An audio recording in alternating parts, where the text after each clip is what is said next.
Assalamualaikum warahmatullahi wabarakatuh. Salam sejahtera buat kita semua. Pertemuan ini kita akan membahas kontrak perkuliahan mata kuliah Internet of Things. Selaku pengajar atau dosen, yaitu ada dua. Yang pertama adalah saya sendiri, ya, Bapak Agus Hartanto. Yang kedua adalah Bapak April Firmandaru. Untuk jadwal kuliah teori akan dilaksanakan pada hari Selasa jam 19.40 waktu Indonesia bagian Barat, ya. Dilaksanakan di ruang menara lantai 6, ya, ruang 16. Jadi 616 pada gedung menara. Kemudian untuk praktikum, ya, ini terbagi atas dua kelompok, ya. Kelompok 1 akan dilaksanakan pada hari Selasa jam 5 sore atau jam 17 pada lab M23. Kemudian kelompok 2 akan dilaksanakan pada hari Selasa jam 18.20 pada lab Q22, ya. Jadi dibagi menjadi dua kelompok, ya, masing-masing 8 dan 19 peserta dengan jam dan lab seperti yang sudah tertera pada slide ini. Oke. Untuk alamat repositori kita akan menggunakan github.com. Jadi nanti dalam melaksanakan tugas, dalam berinteraksi, ya, mengumpulkan hasil dari yang telah kita kerjakan, itu menggunakan repositori GitHub, ya.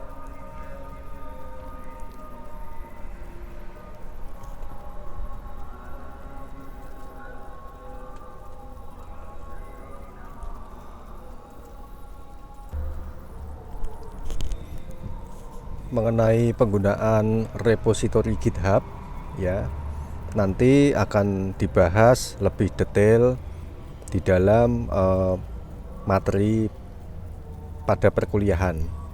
Kemudian untuk persentase penilaian, ya, ini teori dan praktek adalah 50-50, ya. Jadi segala macam teori yang sudah saya sampaikan nanti akan dituangkan dalam bentuk praktikum, ya. Nanti praktikum kita akan menggunakan Node MCU, ya. Jadi kita akan menggunakan Node MCU ESP8266. Lalu untuk komponen penilaian, ya, di masing-masing jenis perkuliahan ini ada 4, ya, yang dinilai, yaitu keaktifan dalam mengikuti perkuliahan itu 10%, untuk tugas 20%, untuk UTS 35%, dan untuk UAS 35%. Kemudian aturan kelas, ya. Di dalam aturan kelas ini teori kita akan ada 16 pertemuan, ya. Jadi ada 16, yaitu 14 kali tatap muka, ya. 1 kali digunakan untuk UTS dan 1 kali akan kita gunakan untuk UAS. Untuk absensi tetap ini, ya, melalui SIMA, ya. SIMA, USM, ACID. Lalu praktikum kita akan ada 8 kali pertemuan, ya, dengan total teori plus praktek adalah 3 SKS. Materi, tugas, kuis, ujian, dan sebagainya nanti akan kita sediakan melalui portal e-learning, ya. Jadi melalui elearning.usm.ac.id. Ini tadi presensi teori, ya. Ini dilakukan melalui SIMA ya, seperti biasa. Sedangkan presensi praktikum ini nanti kita lakukan secara offline ya. Cuman sambil menunggu ya, nanti apakah USM akan menyediakan presensi yang secara online atau tidak. Tapi sementara ini nanti kita akan lakukan secara offline. Presensi kehadiran maksimal 30 menit sejak dibuka ya, kelas dibuka. Setelah itu tidak bisa absen. Nah, silakan ikuti dan selesaikan setiap aktivitas sesuai dengan waktu yang telah ditentukan ya. Akan tetapi nanti apabila terjadi perubahan jadwal atau perubahan waktu atau perubahan istilahnya jam ya, waktu, perubahan mekanisme kehadiran dan sebagainya akan diumumkan ya, akan diumumkan case by case kemudian ya. Nanti kita komunikasikan lewat jalur komunikasi yaitu WA ya. Nah, setelah menyelesaikan aktivitas di e-learning, mahasiswa melakukan centang di bagian checklist daftar aktivitas ya. Jangan lupa supaya nanti dari dosen bisa melihat ya. Nah, ini jalur komunikasi, nanti kita akan membuat grup ya, grup khusus untuk makul ini ya. Nanti segala macam komunikasi dan sebagainya akan kita lakukan melalui grup. Lalu manfaat pembelajaran ya. Nah, mata kuliah IoT ini merupakan implementasi dari keilmuan tentang IoT dan ekosistemnya ya. Jadi nanti kita akan belajar mengenai ekosistem dari IoT ya, yaitu ini ya, microcontroller, microprosesor ya, konsep dari cloud, fog, dan edge computing ya. Terus bagaimana caranya kita mengintegrasikan perangkat IoT kita dengan jaringan berbasis internet ya, atau TCP/IP. Nah, manfaatnya apa yang bisa diambil dari kuliah IoT ini ya? Itu mahasiswa dapat membangun sistem berbasis IoT ya, berbasis sebuah ekosistem IoT. Tentunya yang terintegrasi. Nanti kita akan membuat sistem yang terintegrasi ya dengan alat-alat IoT. Kita bisa pantau melalui web, terus kita juga bisa akses melalui API dan sebagainya. Nanti kita akan bahas lebih detail di pertemuan selanjutnya. Ini deskripsi ya. Makul ini mencakup keilmuan tentang IoT ya, yaitu unsur-unsur pembentuknya, pemanfaatan IoT, konsep integrasi sensor dan software ya, protokol komunikasi antar perangkat, ekosistem IoT, dan pengenalan mengenai microcontroller ya, serta tentunya bagaimana cara melakukan integrasi ya.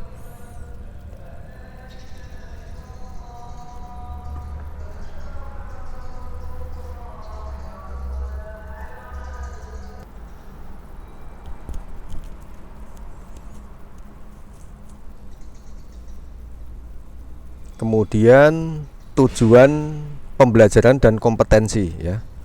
Jadi ini meliputi dua ya, tujuan instruksional umum dan tujuan instruksional khusus ya. Nah, secara umum setelah mengakhiri mata kuliah ini, mahasiswa semester 7 ya dari jurusan informatika ini mampu membangun sistem IoT yang terintegrasi antara cloud, fog, dan edge computing ya. Jadi kita mampu mengintegrasikan ya antara cloud, fog, dan edge computing.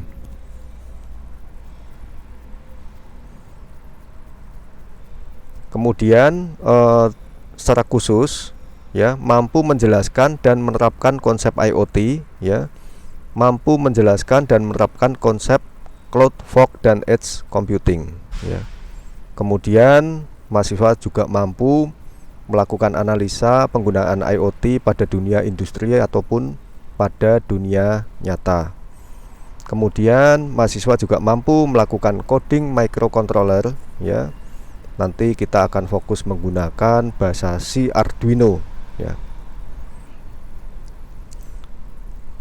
Kemudian poin selanjutnya, mahasiswa juga mampu mengimplementasi konsep dari cloud, fog, dan edge computing ya.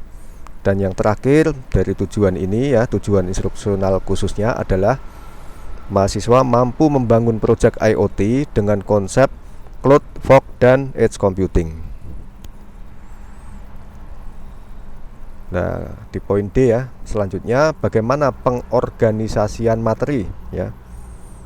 Yang pertama, kita akan membahas mengenai pengenalan, keuntungan, dan kekurangan dari IoT. Lalu di poin yang kedua, kita akan membahas mengenai perangkat microcontroller ya. Lalu kita juga membahas pengenalan mengenai Raspberry Pi ya, yaitu sebuah perangkat mikrokomputer ya itu, karena dia memiliki CPU, memiliki RAM, memiliki OS dan sebagainya ya. Kalau di microcontroller nanti mungkin kita lebih fokus pada Node MCU ESP8266 ya. Nanti mahasiswa bisa membeli perangkat ini. Kemudian di pengorganisasian materi yang keempat, kita akan membahas mengenai sensor ya. Nanti sensornya kita tentukan berikutnya ya, yaitu menggunakan sensor misalnya LM35 atau DHT11 dan sebagainya. Nanti kita bahas di pertemuan selanjutnya. Lalu yang kelima adalah mengenai protokol komunikasi IoT. Nanti kita akan bahas ya lebih detail bagaimana kita berkomunikasi ya, berkaitan dengan MQTT, dengan RESTful dan sebagainya. Nanti akan kita bahas di materi selanjutnya. Kemudian di pertemuan ke-6 ya, kita akan membahas M2M communication ya, mesin to mesin communication ya. Lalu akan membahas integrasi antara cloud, fog, dan edge computing ya, bagaimana cara mengintegrasikannya antara bagian dari cloud ya, fog, dan edge computing. Yang kedelapan, kita akan mengimplementasikan ya, melakukan implementasi dari penggunaan IoT ya. Jadi cara menggunakannya bagaimana dan mengimplementasikannya bagaimana. Kemudian poin yang E ya, buku acuan atau referensi ya, kita menggunakan nanti akan kita upload ya di e-learning, yaitu materi mengenai ini ya, Node MCU ESP8266 ya, terus mengenai Raspberry Pi ya, mengenai Internet of Things, do it yourself project with Arduino, Raspi, and ini ya, Backbone Black ya. Tapi mungkin ini nggak akan kita bahas lebih detail ya, ini hanya sebagai acuan. Kemudian yang keempat adalah buku dari Prof. Dr. Suryono SSI MSI ya, yaitu teknologi sensor. Bagaimana strategi perkuliahan ya?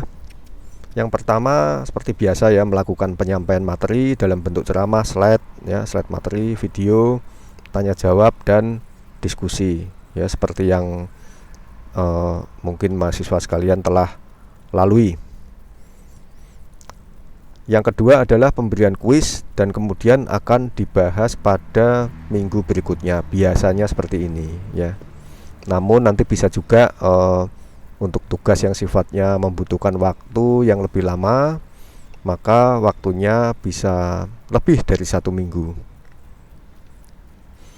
Kemudian pemberian tugas setiap selesai ya, memberikan kuliah akan dikumpulkan pada minggu berikutnya. Ini tadi ya, hampir mirip dengan ini, tapi biasanya pemberian tugas akan saya umumkan juga pada portal e-learning ya, detail tugasnya seperti apa, berikut pengumpulannya. Nanti biasanya dikumpulkan lewat alamat yang akan saya upload di e-learning ya. nanti berupa apa itu kuis ya. Kuis itu bisa Anda isi dengan jawaban ya. Jawabannya bisa berupa apa macam-macam ya. Kalau tugas praktek ya berarti nanti Anda mengisikan alamat dari GitHub ya. Kalau tugas kuis nanti Anda silakan menjawab kuis tersebut.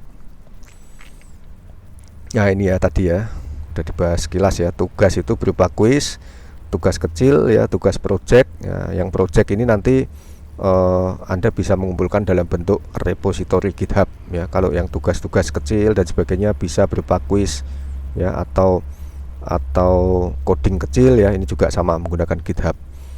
Lalu UTS dan UAS ya, serta laporan project praktikum. Jadi ini ada 6 ya, 6 jenis tugas. Nanti detailnya case by case akan saya umumkan, saya tulis di e-learning.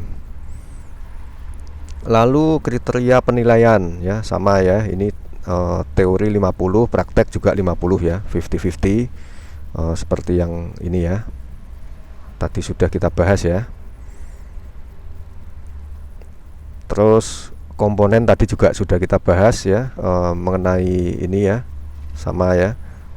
Jadi keaktifan 10 ya, tugas 20, UTS 35, UAS 35%. Dengan skor penilaian yaitu nilai A ya dengan mutu 4 itu nilainya antara 85 sampai 100 ya. Kemudian nilai B atau mutu 3 itu 70 sampai 84. Untuk nilai C dengan mutu 2 itu nilainya adalah 50 sampai 69 ya. Jadi kalau rekan mahasiswa sekalian nilainya segini ya, nilai hurufnya adalah C. Terus di bawahnya 30 sampai 49 nilainya adalah D dengan mutu 1 ya. Di bawah itu mendapatkan nilai E atau dengan mutu 0. Saya yakin rekan mahasiswa sekalian bisa mendapatkan nilai baik ya, yaitu jelek-jeleknya dapat B aja ya, jangan di bawah itu ya. Karena saya akan membuka lebar kesempatan untuk mendapatkan nilai A maupun B ya. Nanti bagi mahasiswa yang apa itu mungkin nilainya belum puas, bisa mengikuti perbaikan nilai. Itu akan saya buka lebar. Namun memang tidak ada editing nilai ya. Jadi di USM ini nggak ada sistem katrolan. Jadi kalau nilainya A ya A, B ya B gitu ya, nggak ada terus dikatrol jadi D jadi B gitu, nggak ada ya. Yang ada adalah saya akan membuka lebar kesempatan untuk membuat nilai Anda dari D menjadi B misalnya gitu ya, lebih baik dengan cara mengikuti kegiatan-kegiatan perbaikan nilai yang saya umumkan nanti biasanya melalui e-learning. Baik, mungkin itu saja ya yang bisa kita bahas ya mengenai bagaimana mekanisme perkuliahan yang akan Anda lalui ya. Kami selaku dosen ya berharap kalian semua bisa mendapatkan ilmunya, bisa mendapatkan nilainya secara maksimal. Terima kasih, mungkin cukup sekian. Saya tutup. Wassalamualaikum warahmatullahi wabarakatuh.